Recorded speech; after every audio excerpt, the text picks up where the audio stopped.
morning, everyone. Today I have a 12-minute EMOM for you. 2 exercises. We're going to be doing push-ups and we're going to be doing jump squats. If jump squats are not for us today, we'll just be doing a normal squat. So let's get started. EMOM stands for every minute on the minute, which means you're going to set your timer for 12 minutes. You're going to perform your push-ups and you're going to perform your jump squats. Once you've performed those, the remainder of that minute is your rest period. Some of you may have 40, some may have 30, some may only have 10 seconds. In those first couple rounds, if we find we have about less than 10 seconds, I want us to change up our numbers. So either do less push-ups, do less jump squats, one or the other, just so you have a little bit longer rest time. Knowing that as you go through getting up to 12 minutes, it's gonna get shorter and it's gonna get harder, so you're gonna want a longer rest. So let's get started. First one's gonna be our jump squats. We're gonna have our feet underneath our hips, toes pointed out just a tad. That's what's comfortable for me. You find your best squat position. We have a few ways we can do this. We can either add a little bit of rotation or we can just go straight down. So I'll show you both. First one is going to be an X jump squat. So you're gonna push those hips back, you're gonna sit on down, you're gonna take your right hand to your left foot. So I'm gonna sit on down, touch, little jump at the top. Sit on down. Notice that I'm sitting down and not bending over.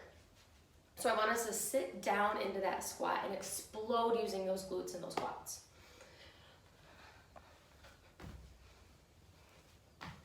So you can either do 12 total X jumps, so just 6 on each side, or we can keep our hands together.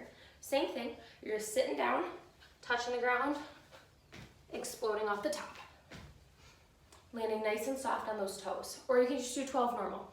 Whatever you're feeling, a little bit of rotation, you'll get a little bit of core action in there. Next one we have is our push-ups. So we can either go from our knees or we can go from our feet. I will show you both. If we're going from our feet, make sure that we're keeping a nice plank position and that we have a 45-degree angle in those elbows, hands underneath those shoulders. We're not out here, we're not up here. So for the wider your feet, the more stable your hips. You're gonna lower yourself down, press yourself back up for 10 push-ups. You can drop down to your knees if that's a little too challenging. Same concepts, hand underneath those shoulders, 45-degree angle, and those elbows. And finally, the last one would be elevating your chest. So finding a chair and doing the push-up off the chair or a bench or a kitchen counter, anything like that where you're able to elevate your chest to make it a little bit easier on you. So today, that 12-minute EMOM, you have 12 jump squats or 12 total X jumps, 6 each side, and you have 10 push-ups. Just a reminder, as you get through those first couple circuits, if you realize you only have 5 or 10 seconds, change up those numbers. You will thank me later. Enjoy!